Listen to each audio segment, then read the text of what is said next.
This is Alice, and you are once more in Gothic Life in this series of live events.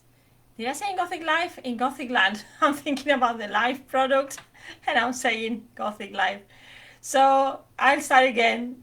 Hello, friends. Hello, Gothic friends. This is Ali, and you are in Gothic Land.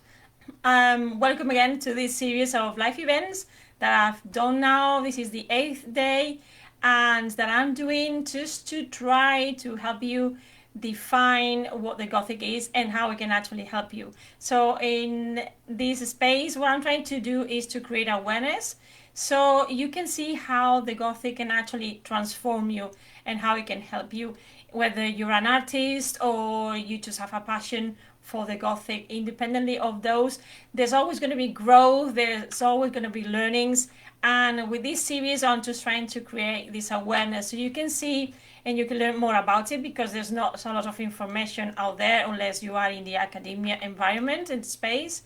And what I'm trying to do is to bring this possibility to other people, for other people to see what the Gothic is and how it can actually help you out.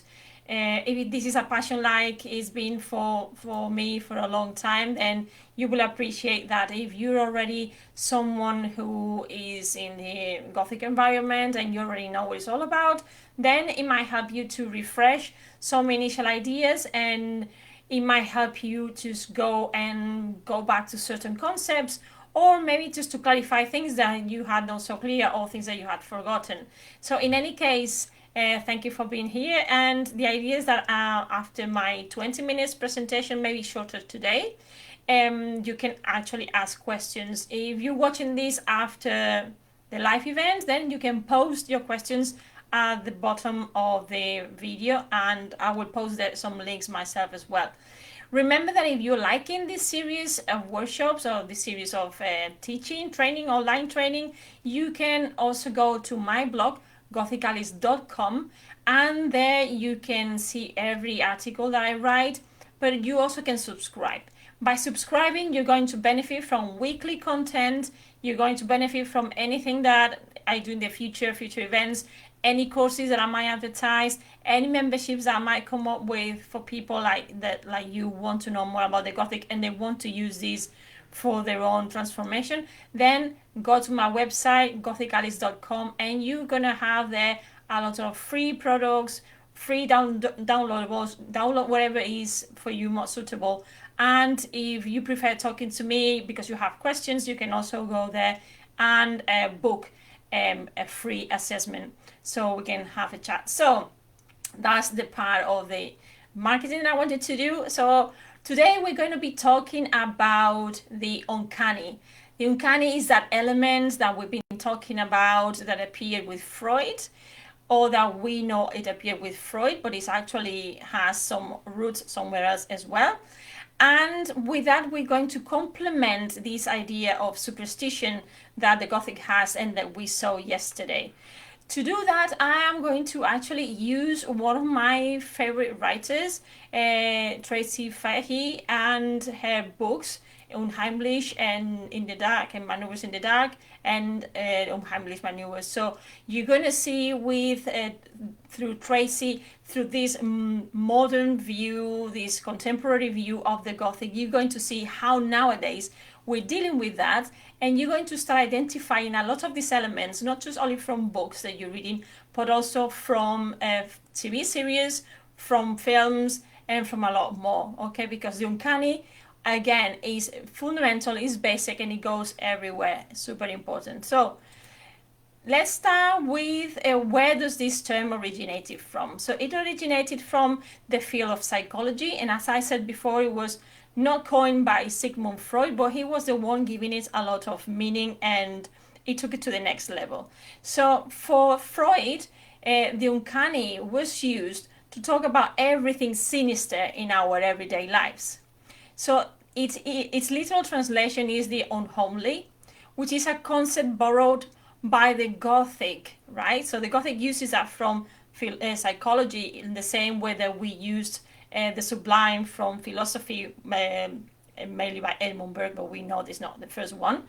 And the Gothic uses the uncanny to talk about the terror produced by our everyday elements. And these elements can be things like the painting I have behind me that all of a sudden becomes strange, and I have actually talked about that in one of my articles. It could be elements such as doors.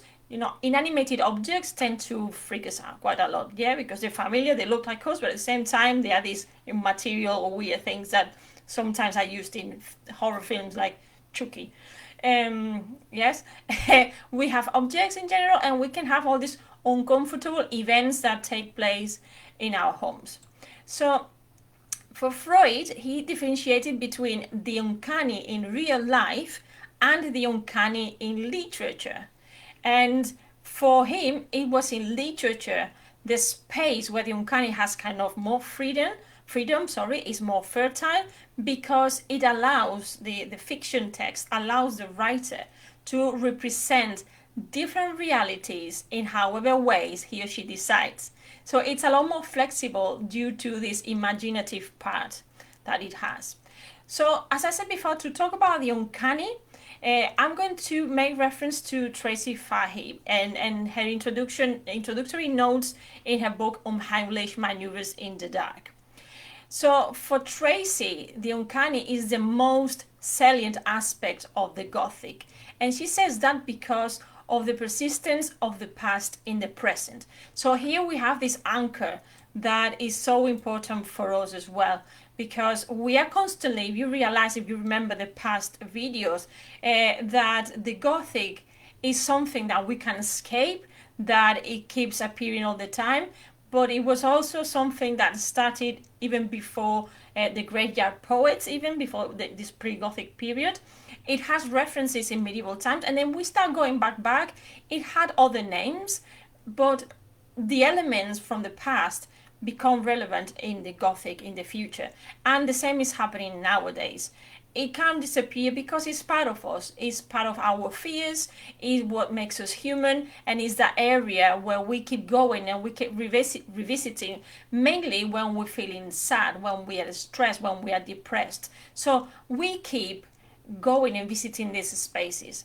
So it's this idea of the persistence of the past in the present. We can't forget the past because we have memory. To starting from that idea, our own memories doesn't allow us to forget trauma experiences that we've lived, and independently of the context and the places that we live in those experiences. So because we have this memory, we can free ourselves from the uncanny.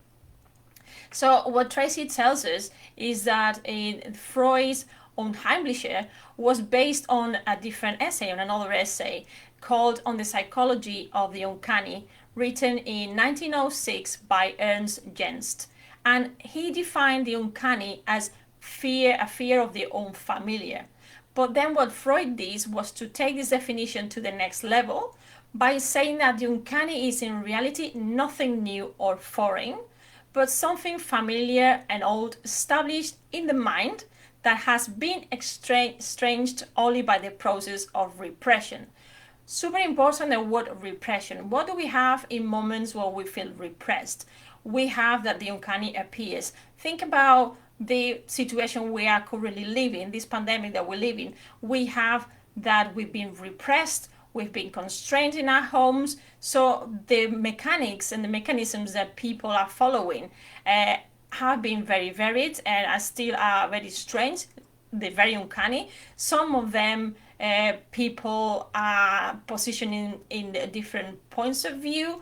There's a lot of arguments, and what was familiar to us, what was this space where we were all sharing this space, the world we're sharing, all of a sudden has become a strange place where we are constrained in our home. So this is this period that we're living is precisely, we keep talking about between my academic friends and friends in the Gothic environment, this pandemic is actually very, very Gothic because it's bringing out all the deepest fears from people. It's bringing out our traumas, it's creating new ones, and it's allowing us to have all these different conversations at different levels. So the uncanny is pretty much present nowadays, and it keeps evolving. So Fahy, she also mentions in her essay that some of the motifs that derived from the uncanny and gave it its most poignant characteristics were doppelgangers. We can see this in, if you're a fan of Vampire Diaries, you'll see doppelgangers all over the place. Dolls, as I mentioned before, films like Chucky, yeah, the doll, the cursed doll, and Annabelle. Think about these modern productions. We have deja vus, right? We have these with I can think of, for example, I can't think of any film now to refer to films, but we have a lot of films that present deja vus, and it's a very good technique to keep using in films and also to confuse the audience. We have corpses, so we can escape death once again. You can see death is there, it's part of our life, the yin yang. Invisible illnesses, and I'm thinking here about illnesses that have not been really treated, or they still haven't been they unknown, or they're still in process. We can talk here about Lyme disease, for example. We can talk here about these illnesses that hide and don't get the treatment that they should get. And this is something that has been going on for a long time, until science cannot find a real explanation solution to an illness, then is in this corner of is being pushed, is being rejected, is almost trying to, society sometimes tries to quieten these illnesses, and what is creating is all these traumas and all these silences that at the same time are going to produce some new speeches and some new texts and some new ideas and traumas are going to come out, and all these fears are going to be verbalized, are going to be written down, they're going to be shared with other people. So we also have the return of the repressed again.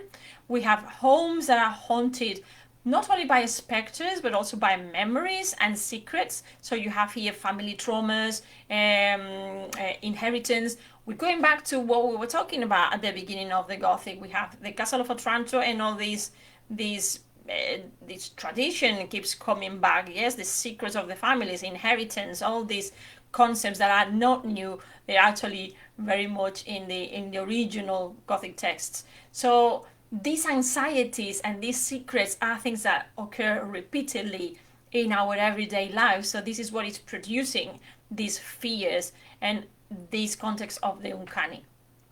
So what Freud is doing by referring to all these elements is consciously moving the Gothic away from the supernatural settings that we saw yesterday with the folklore and the weight of tradition, and he's trying to give logical explanations. Obviously, he's going to be referring a lot to the mind, what the mind can do in certain contexts, in certain moments. So he's trying to find these logical explanations by moving away from that tradition.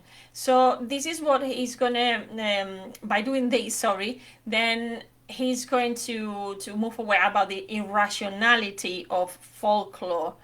Even though he kind of believed in some of the things as well, he did like occultism, but that's a subject for another day.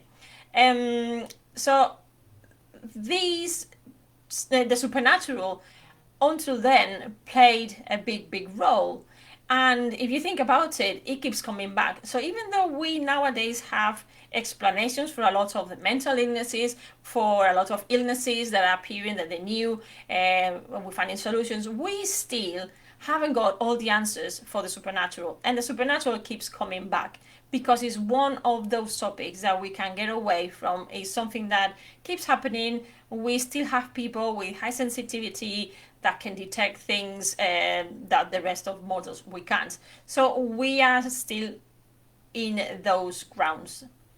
Okay, so he can't really escape those elements, right? So what he's going to do is we're going to produce another twist to the Gothic in the perception, how we perceive fear of the unexplainable and the strange, but we're not going to be able to move away completely from it.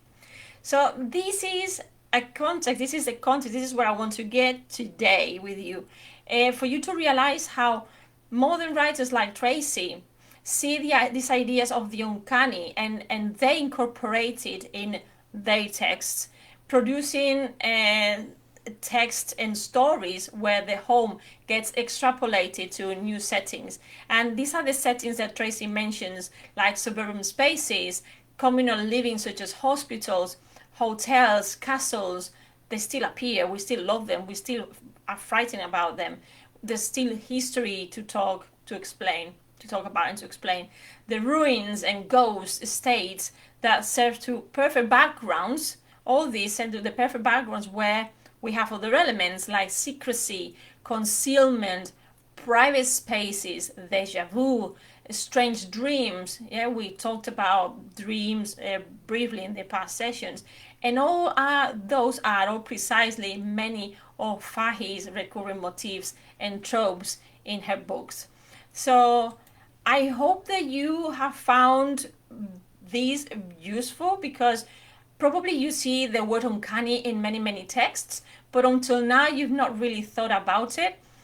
You can find some information. There's a lot of articles out there, but I think if you read books like The Unheimlich by Tracy Fahy, you're going to see in context all the idea of the uncanny and how it plays, the role that it plays nowadays.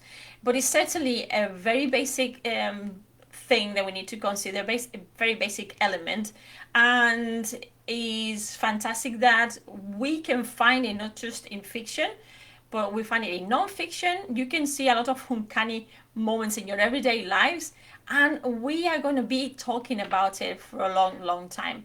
So I hope that with this you find that this is kind of transforming your ideas about the Gothic, that we've moved away from the original very simplistic aesthetic idea of being all dressed in black and so on, and then now you can see a lot of the different angles that the Gothic cover and how much we can work on thanks to it. So tomorrow will be the last session. It will be like a wrapping up session. Tomorrow is Thursday. Sorry. Tomorrow we are going to talk about. Forgotten. Give me a second. Tomorrow we talk about otherness. That's right. We're talking about otherness, and then yes, on Friday we will do a bit of a wrapping up about all the concepts, and then I will tell you where to take and how to take the next step if you are really enjoying this and you want to work with me. So in those cases, remember that I have a webpage, gothicalice.com, that you can visit my blog, subscribe to my blog, and then you will receive articles every week. If you subscribe to it, then you will be on my email list where you are going to receive my best content. You will have the privilege of knowing everything I'm up to. You will be able to talk to me anytime you want, and we are going to be creating more awareness to help you move on and creating this transformation in your lives. So the Gothic can actually help you, whether you're studying or in your career, because you want to be a writer, because you're already a writer. There are many, many ways I can help you with. Okay, friends, so let's see if there are any comments. I can see 2 or 3 people popping up. Thank you for being here. And I'll give you a couple of minutes in case anybody wants to post a question, and if not, I'll leave it here. If you cannot think of a question right now and you want to post it later, don't worry, I'm going to post on my links here too, so feel free to either do that here or write to me privately. Yeah, go to my webpage, gothicalice.com. There's a contact page, there's an email, whatever you feel free to do. Okay, my friends, so since I don't see any questions right now, I'm going to go. I'm going to keep working on the Gothic and the Uncanny, and I'm going to keep working on tomorrow's presentation. I hope you've enjoyed it, and thank you very much for being here. I really, really appreciate it. Bye-bye.